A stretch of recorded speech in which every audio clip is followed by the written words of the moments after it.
इस मासूम 5 ਸਾਲਾ ਬੱਚੀ ਦੀ ਜਾਨ ਹੋਰ ਕਿਸੇ ਦੇ ਵੱਲੋਂ ਨਹੀਂ ਸਗੋਂ ਉਸੇ ਦੀ ਮਾਸੀ ਅਤੇ ਪਿਓ ਦੇ ਵੱਲੋਂ ਲਈ ਗਈ ਹੈ। ਤੁਸੀਂ ਦੇਖ ਸਕਦੇ ਹੋ ਇਸ ਤਸਵੀਰਾਂ ਦੇ ਵਿੱਚ ਕਿ ਪੁਲਿਸ ਵਾਲਿਆਂ ਦੇ ਵੱਲੋਂ 2 ਜਾਣਿਆਂ ਨੂੰ, ਇੱਕ ਮਰਦ ਅਤੇ ਔਰਤ ਨੂੰ ਹਿਰਾਸਤ ਦੇ ਵਿੱਚ ਲਿਆ ਗਿਆ, ਜਿਨ੍ਹਾਂ ਦੇ ਆਪਸ ਦੇ ਵਿੱਚ ਨਾਜਾਇਜ਼ ਸਬੰਧ ਸੀ। ਇਸ ਵਿਅਕਤੀ ਨੇ ਆਪਣੀ ਹੀ ਸਾਲੀ ਦੇ ਨਾਲ ਇਸ਼ਕ ਦੇ ਵਿੱਚ ਅੰਨੇ ਹੋ ਕੇ ਆਪਣੀ ਮਾਸੂਮ 5 ਸਾਲ ਦੀ ਧੀ ਨੂੰ ਕਿਸ ਤਰ੍ਹਾਂ ਦੇ ਨਾਲ ਹੱਸਦੇ ਖੇਡਦੀ ਹੋਈ ਨੂੰ ਹੀ ਨਹਿਰ ਦੇ ਵਿੱਚ ਧੱਕਾ ਦੇ ਕੇ ਖਤਮ ਕੀਤਾ। ਜਦੋਂ ਇਸ ਗੱਲ ਦਾ ਖੁਲਾਸਾ ਰਿਸ਼ਤੇਦਾਰਾਂ ਅਤੇ ਪੁਲਿਸ ਵਾਲਿਆਂ ਦੇ ਕੋਲ ਹੋਇਆ ਤਾਂ ਉਹ ਵੀ ਦੰਗ ਰਹਿ ਗਏ ਕਿ ਕਿੰਜ ਇੱਕ ਪਿਓ ਆਪਣੀ ਹੀ ਮਾਸੂਮ ਬੱਚੇ ਦੇ ਨਾਲ ਅਜਿਹੀ ਵਹਿਸ਼ੀਆਨਾ ਹਰਕਤ ਕਰ ਸਕਦਾ ਹੈ। ਇੱਕ ਪਿਓ ਦੇ ਵੱਲੋਂ ਆਪਣੀ ਹੀ 5 ਸਾਲਾ ਮਾਸੂਮ ਬੱਚੀ ਤੇ ਭੋਰਾ ਵੀ ਤਰਸ ਨਹੀਂ ਕੀਤਾ ਗਿਆ ਅਤੇ ਉਸ ਦੀ ਜਾਨ ਲੈਣ ਦੇ ਲਈ ਇਹ ਪਿਤਾ ਆਪਣੀ ਬੱਚੀ ਨੂੰ ਮੋਟਰਸਾਈਕਲ ਤੇ ਬਿਠਾਉਣ ਤੋਂ ਬਾਅਦ ਨਹਿਰ ਦੇ ਕੋਲ ਲੈ ਗਿਆ। ਜਿਉਂਦੀ ਜਾਗਦੀ ਹੱਸਦੀ ਖੇਡਦੀ ਇਸ 5 ਸਾਲ ਦੀ ਬੱਚੀ ਨੂੰ ਉਸ ਦੇ ਪਿਓ ਦੇ ਵੱਲੋਂ ਹੀ ਨਹਿਰ ਦੇ ਵਿੱਚ ਧੱਕਾ ਦੇ ਦਿੱਤਾ ਗਿਆ। ਪਤਾ ਲੱਗਿਆ ਕਿ ਨਹਿਰ ਦੇ ਵਿੱਚ ਸੁੱਟਣ ਤੋਂ ਬਾਅਦ ਉਸਨੇ ਆਪਣੀ ਬੱਚੀ ਦੀ ਜਾਨ ਲੈ ਲਈ। ਪਤਨੀ ਦੇ ਨਾਲ ਹੋਈ ਧੱਕਾ ਮੁੱਕੀ ਦੌਰਾਨ ਪਤਨੀ ਨਹਿਰ ਦੇ ਵਿੱਚ ਡਿੱਗਣ ਤੋਂ ਬਚ ਗਈ, ਪਰ ਉਹ ਬੱਚੀ ਨੂੰ ਨਹਿਰ ਦੇ ਵਿੱਚ ਡਿੱਗਣ ਤੋਂ ਬਚਾ ਨਾ ਸਕੀ। ਇਹ ਸਾਰੀ ਘਟਨਾ ਥਾਣਾ ਸਮਰਾਲਾ ਦੇ ਅਧੀਨ ਪੈਂਦੇ ਪਿੰਡ ਰੋਹਲੇ ਤੋਂ ਸਾਹਮਣੇ ਆਈ, ਜਿੱਥੇ ਇੱਕ ਵਿਅਕਤੀ ਨੇ ਆਪਣੀ ਸਾਲੀ ਦੇ ਪਿਆਰ ਦੇ ਵਿੱਚ ਪੈਣ ਤੋਂ ਬਾਅਦ ਆਪਣੇ ਹੀ ਪਰਿਵਾਰ ਨੂੰ ਖਤਮ ਕਰਨ ਦੀ ਇਹ ਦਰਿੰਦਗੀ ਭਰੀ ਸਕੀਮ ਬਣਾਈ। ਕਲਯੁਗੀ ਪਿਤਾ ਨੇ ਆਪਣੇ ਹੱਥਾਂ ਦੇ ਨਾਲ ਹੀ ਬੱਚੀ ਨੂੰ ਨਹਿਰ ਦੇ ਵਿੱਚ ਸੁੱਟ ਕੇ ਖਤਮ ਕੀਤਾ ਹੈ। ਹਾਲਾਂਕਿ ਪਹਿਲਾਂ ਪੁਲਿਸ ਦੇ ਕੋਲ ਇਹ ਜਾਣਕਾਰੀ ਸਾਹਮਣੇ ਆਈ ਸੀ ਕਿ ਮਾਪਿਆਂ ਦੇ ਵੱਲੋਂ ਅੰਧ ਵਿਸ਼ਵਾਸ ਦੇ ਵਿੱਚ ਆ ਕੇ ਕਿਸੇ ਤਾਂਤਰਿਕ ਦੇ ਕਹਿਣ ਤੇ ਬੱਚੀ ਦੀ ਬਲੀ ਦੇਣ ਦੇ ਲਈ ਉਸ ਨੂੰ ਨਹਿਰ ਦੇ ਵਿੱਚ ਗੇਰਿਆ ਗਿਆ, ਪਰ ਜਦੋਂ ਪੁਲਿਸ ਨੇ ਡੂੰਘਾਈ ਦੇ ਨਾਲ ਮਾਮਲੇ ਦੀ ਜਾਂਚ ਪੜਤਾਲ ਕੀਤੀ ਤਾਂ ਸਾਰਾ ਮਾਮਲਾ ਹੀ ਮ੍ਰਿਤਕ ਬੱਚੀ ਦੇ ਪਿਓ ਦਾ ਉਸ ਦੀ ਸਾਲੀ ਦੇ ਨਾਲ ਚੱਲ ਰਹੇ ਇਸ਼ਕ ਦਾ ਨਿਕਲਿਆ। ਇਹਨਾਂ ਦੋਵਾਂ ਜਾਣਿਆਂ ਨੇ ਯੋਜਨਾ ਬਣਾਈ ਸੀ ਕਿ ਬੱਚੀ ਦੀ ਮਾਂ ਨੂੰ ਨਹਿਰ ਤੇ ਲਿਜਾ ਕੇ ਮਾਰ ਮੁਕਾਵਾਂਗੇ, ਪਰ ਧੱਕਾ ਮੁੱਕੀ ਦੇ ਵਿਚਾਲੇ ਹੀ ਬੱਚੀ ਹੀ ਨਹਿਰ ਦੇ ਵਿੱਚ ਰੁੜ ਗਈ ਅਤੇ ਉਸ ਦੀ ਜਾਨ ਚਲੀ ਗਈ, ਪਰ ਹਾਲੇ ਤੱਕ ਉਸ ਦੀ ਦੇਹ ਬਰਾਮਦ ਨਹੀਂ ਹੋ ਪਾਈ ਹੈ। ਜਾਣਕਾਰੀ ਦਿੰਦੇ ਹੋਏ ਡੀਐਸਪੀ ਵਰਿਆਮ ਸਿੰਘ ਨੇ ਦੱਸਿਆ ਕਿ ਪੁਲਿਸ ਨੂੰ ਦੋਸ਼ੀ ਦੇ ਭਰਾ ਗੁਰਚਰਨ ਸਿੰਘ ਤੋਂ ਪਹਿਲਾਂ ਇਹ ਜਾਣਕਾਰੀ ਮਿਲੀ ਕਿ ਉਸ ਦੇ ਭਰਾ ਭਰਜਾਈ ਨੇ ਹੀ ਆਪਣੀ ਬੱਚੀ ਨੂੰ ਤਾਂਤਰਿਕ ਦੇ ਕਹਿਣ ਤੇ ਨਹਿਰ ਦੇ ਵਿੱਚ ਰੋੜ ਕੇ ਖਤਮ ਕੀਤਾ, ਪਰ ਜਦੋਂ ਥਾਣਾ ਮੁਖੀ ਬਿੰਦਰ ਸਿੰਘ ਦੇ ਵੱਲੋਂ ਪੜਤਾਲ ਕੀਤੀ ਤਾਂ ਪਤਾ ਲੱਗਿਆ ਕਿ ਪਿੰਡ ਰੋਲੇ ਦੇ ਨਿਵਾਸੀ ਗੁਰਪ੍ਰੀਤ ਸਿੰਘ ਦਾ ਆਪਣੀ ਹੀ ਵੱਡੀ ਸਾਲੀ ਸੁਖਵਿੰਦਰ ਕੌਰ ਦੇ ਨਾਲ ਨਾਜਾਇਜ਼ ਰਿਸ਼ਤਾ ਸੀ। ਇਹਨਾਂ ਦੋਵਾਂ ਨੇ ਹੀ ਸਾਜ਼ਿਸ਼ ਦੇ ਤਹਿਤ ਗੁਰਪ੍ਰੀਤ ਦੀ ਪਤਨੀ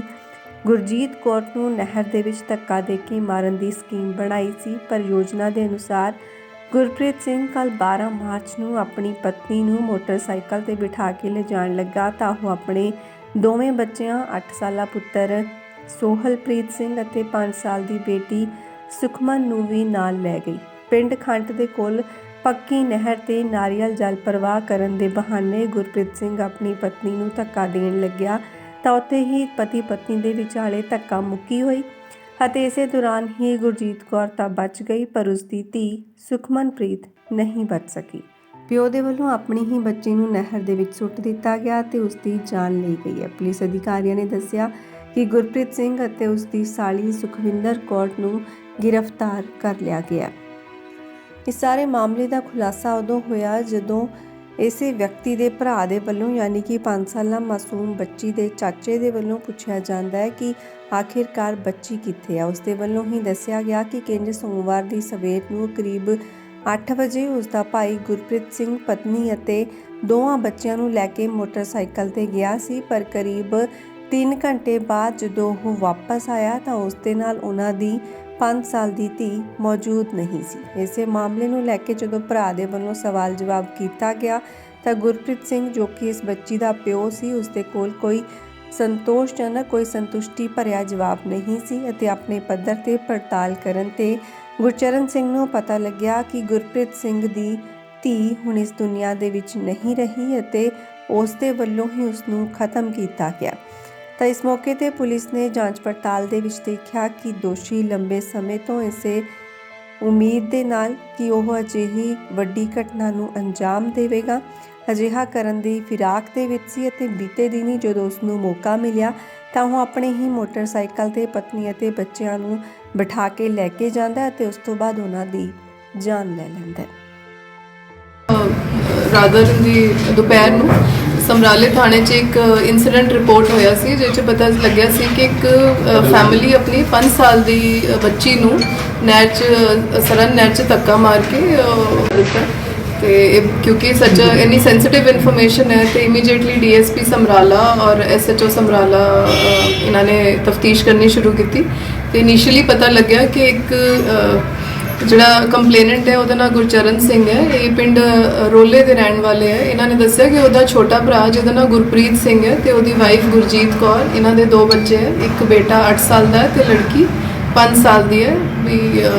ਉਹ ਘਰੋਂ ਸਵੇਰੇ ਗਏ ਸੀਗੇ ਤੇ ਉਸ ਤੋਂ ਬਾਅਦ 2-3 ਘੰਟੇ ਬਾਅਦ ਵਾਪਸ ਆਇਆ ਮਗਰ ਉਹਨਾਂ ਦੀ ਲੜਕੀ ਮਿਸਿੰਗ ਹੈ ਤੇ ਉਹਨਾਂ ਨੂੰ ਸ਼ੱਕ ਸੀਗਾ ਕਿ ਜਿਹੜਾ ਉਹਦਾ ਭਰਾ ਹੈਗਾ ਉਹ ਕਿਸੇ ਸਾਧ ਵਗੈਰਾ ਦੇ ਚੱਕਰਾਂ 'ਚ ਪਿਆ ਹੋਇਆ ਹੈ ਕਿਉਂਕਿ ਇਹਨਾਂ ਦੇ ਘਰ 'ਚ ਕਾਫੀ ਥੋੜਾ ਕਲੇਸ਼ ਰਹਿੰਦਾ ਹੈ ਤੇ ਉਹਦਾ ਭਰਾ ਕਹਿੰਦਾ ਸੀ ਕਿ ਮੈਨੂੰ ਇੱਕ ਸਾਥ ਦੱਸਦਾ ਹੈ ਵੀ ਜੇ ਤੂੰ ਇਹ ਉਪਾਅ ਨਹੀਂ ਕੀਤਾ ਮੇਰੇ ਕਹਿਣ ਤੇ ਤਾਂ ਤੇਰੀ ਜਿਹੜੀ ਮਾਤਾ ਹੈ ਉਹ ਚਲੇ ਉਹਦੀ ਇਸ ਕਰਕੇ ਤੂੰ ਆਪਣੇ ਬੱਚੇ ਦਾ ਜਿਹੜੀ ਬੇਟੀ ਹੈ ਉਹਦਾ ਬਲੀਦਾਨ ਦੇ ਦੇ। ਤੇ ਇਹਨਾਂ ਨੂੰ ਸ਼ੱਕ ਸੀ ਕਿ ਸ਼ਾਇਦ ਇਸੇ ਸਾਥ ਦੇ ਚੱਕਰ 'ਚ ਦੋਨੋਂ ਹਸਬੈਂਡ ਵਾਈਫ ਮਿਲ ਕੇ ਆਪਣੀ ਬੇਟੀ ਨੂੰ ਨਹਿਰ 'ਚ ਧੱਕਾ ਮਾਰ ਆਏ ਤੇ ਉਸੇ ਬਿਆਨ ਤੇ ਅਸੀਂ FIR ਲੌਂਚ ਕੀਤਾ ਇਹਦੇ ਬ੍ਰਦਰ ਦੇ ਬਿਆਨ ਤੇ 302/120 ਦਾ ਥਾਣੇ ਸਮਰਾਲੇ ਔਰ ਇਹਨਾਂ ਦੋਨਾਂ ਨੂੰ ਕਾਬੂ ਕਰ ਲਿਆ ਸੀ ਹਸਬੈਂਡ ਵਾਈਫ ਨੂੰ। ਪਰ ਜਦੋਂ ਇਹਨਾਂ ਨੇ DSP ਸਮਰਾਲਾ ਔਰ SHO ਨੇ ਥੋੜੀ ਪ੍ਰੋਪਰ ਇਨਵੈਸਟੀਗੇਸ਼ਨ ਕੀਤੀ ਉਦੋਂ ਪਤਾ ਲੱਗਿਆ ਕਿ ਜਿਹੜਾ ਇਹ ਗੁਰਪ੍ਰੀਤ ਹੈ ਵਾਈਫ ਉਹਦੀ ਮਰੀਜ਼ ਹੈ ਤੇ ਉਹਨੂੰ ਥੋੜਾ ਬਹੁਤਾ ਮੈਂਟਲੀ ਥੋੜੀ ਬਹੁਤ ਜ਼ਿਆਦਾ ਚੁਸਤ ਨਹੀਂ ਹੈਗੀ ਤੇ ਇਹਦੀ ਆਪਣੀ ਹੀ ਵੱਡੀ ਭੈਣ ਹੈ ਜਿਹਦਾ ਨਾਂ ਹੈਗਾ ਸੁਖਵਿੰਦਰ ਕੌਰ। ਇਹ ਸੰਗਾਲੀ ਥਾਣਾ ਅੰਬਰਗੜ੍ਹ ਜ਼ਿਲ੍ਹਾ ਮਲੇਰਕੋਟਲਾ ਚ ਰਹਿੰਦੀ ਹੈ, ਮੈਰਿਡ ਲੇਡੀ ਹੈ ਕਿ ਇਹਦੀ ਵਾਈਫ ਦੀ ਜਿਹੜੀ ਸਿਸਟਰ ਹੈ ਕਿ ਨਾ ਸੁਖਵਿੰਦਰ ਕੌਰ ਔਰ ਜਿਹੜੇ ਦਾ ਹਸਬੈਂਡ ਹੈ ਇਹਨਾਂ ਦੋਨਾਂ ਦਾ ਆਪਸ 'ਚ ਕੋਈ ਗੱਲਬਾਤ ਸੀਗੀ ਤੇ ਇਹਨਾਂ ਨੇ ਪਲਾਨ ਕੀਤਾ ਸੀ ਕਿ ਕਿਉਂਕਿ ਇਹ ਡਿਪਰੈਸ਼ਨ ਦੀ ਤੇ ਥੋੜੀ ਮੰਦਬੁੱਧੀ ਟਾਈਪ ਦੀ ਹੈਗੀ ਤਾਂ ਅਸੀਂ ਦੋਨੋਂ ਇਹਨਾਂ ਨੇ ਪਲਾਨ ਕੀਤਾ ਸੀ ਵੀ ਇਹਨੂੰ ਧੱਕਾ ਮਾਰਨਾ ਹੈ ਨਹਿਰ 'ਚ ਜਾ ਕੇ। ਬਟ ਜਦੋਂ ਇਹ 12 ਤਰੀਕ ਨੂੰ ਸਵੇਰੇ 8 ਵਜੇ ਦੋਨੋਂ ਹਸਬੈਂਡ ਵਾਈਫ ਗਏ ਉਹ ਬੱਚਿਆਂ ਨੂੰ ਵੀ ਨਾਲ ਲੈ ਗਈ